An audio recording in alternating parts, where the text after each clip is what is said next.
Swayam Prabha. Digital India. Educated India.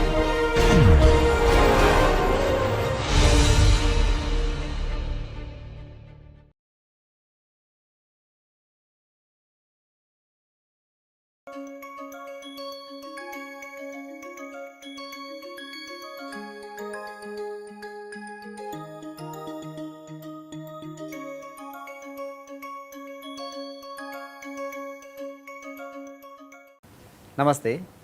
Welcome to the 12th session of our course Yoga and Positive Psychology for Managing Career and Life.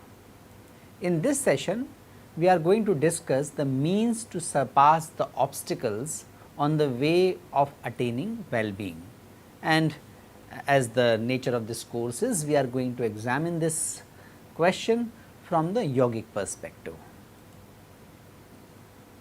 In the last session, we discussed about how our mind works, because that is the prerequisite to understand the ways of attaining happiness and experiencing well-being in life. So, we discussed about how mind works, we discussed about the vrittis, precisely the 5 vrittis or mind modifications explained in the yogic tradition. We also looked at how these mind modifications can be klishta and aklishta, can be cause of suffering or may not be cause of suffering.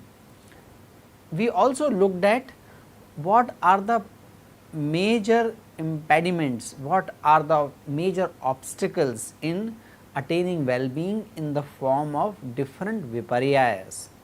We also discussed 6 viparyayas or viparyaya, which are the major obstacles in achieving well-being. Those are avidya, asmita, rag, dvesh and abhinivesh. We discussed the nature of these obstacles, and we also tried to reflect on our own life as we experience at workplace, with our friends or in family, how these viparyas are causing unrest or causing suffering in our life. Today, we are going to discuss how to avoid these klishta vrittis. So, Yoga Sutra suggests that precisely 2 ways are there to avoid the vrittis to get klishta or to make mind modification becoming cause of suffering. What are those 2 things? Those 2 things are abhyas and vairagya. Abhyas vairagyabhyam tan nirodha, that can be obstructed, that can be removed. What? Suffering or klishta vrittis can be removed through abhyas and vairagya. Abhyas is practice, constant practice, regular practice, being regular and continuous in our practice, that is abhyas. And vairagya is non-attachment to things which obstruct in the practice.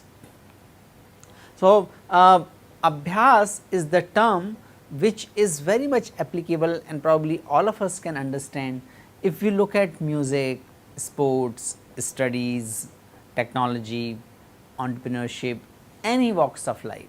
It requires practice. In fact, there are certain professions where professional activity itself is called practice, practice of law or practice of medicine, etc.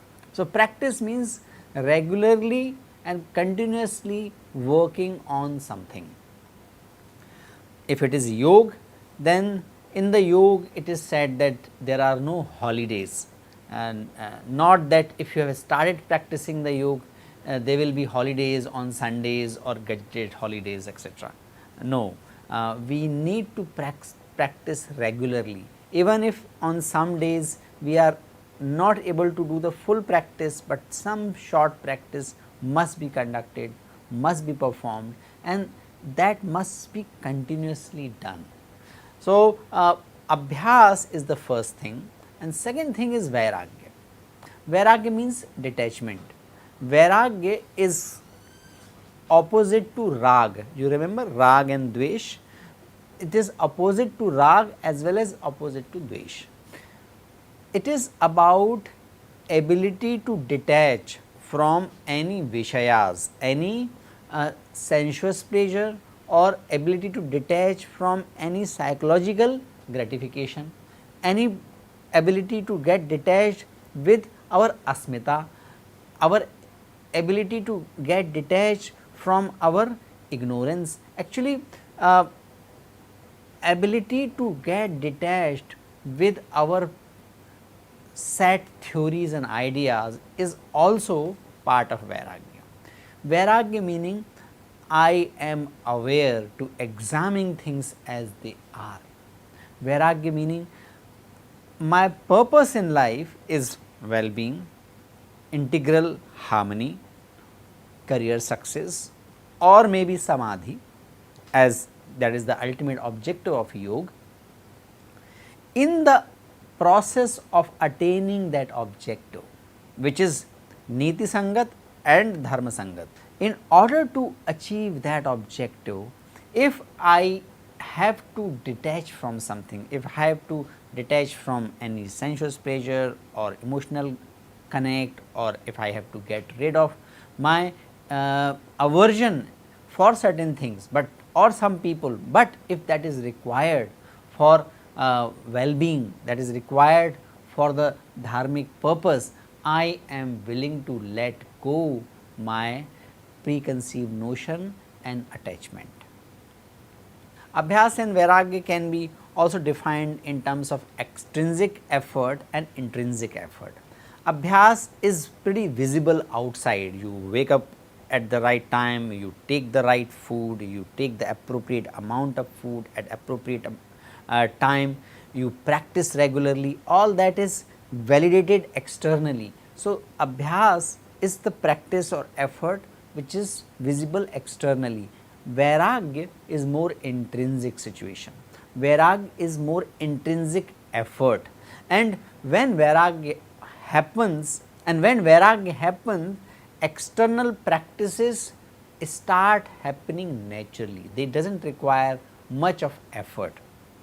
As per the Vyas commentary, we have mentioned about the Vyas Bhashya of the Yoga Sutra. The Vyas commentary says that mind is like river which flows into riverine. Chitta Nadi, that is the term used in the Vyas Bhashya of the Yoga Sutra, and Chitta Nadi, Nadi meaning river, Chitta meaning mind. So, mind is like river which has two dharas, two riverine. One riverine flows in the direction of welfare, and that is the true welfare, that is samadhi or well-being. Other riverine flows towards suffering. The importance of Abhyas and Vairagya is to direct the Chitta Nadi, direct the river of this mind towards welfare and well-being. These are the two principles. These two principles are also very well recognized and explained in the Bhagavad Gita by Bhagavan Krishna to the Arjun, when Arjun asked that it is very difficult to control our mind. Chanchalam hi manah Krishna, that is what Arjun says. Bhagavad Gita says, Shri Krishna says that yes, it is correct that man is chanchal. Yes, the mind happens to be, by its nature is fluctuating, but it can be controlled through Abhyas and Vairagya. So, Bhagavad Gita talks also about, Bhagavad Gita also mentions about these two things.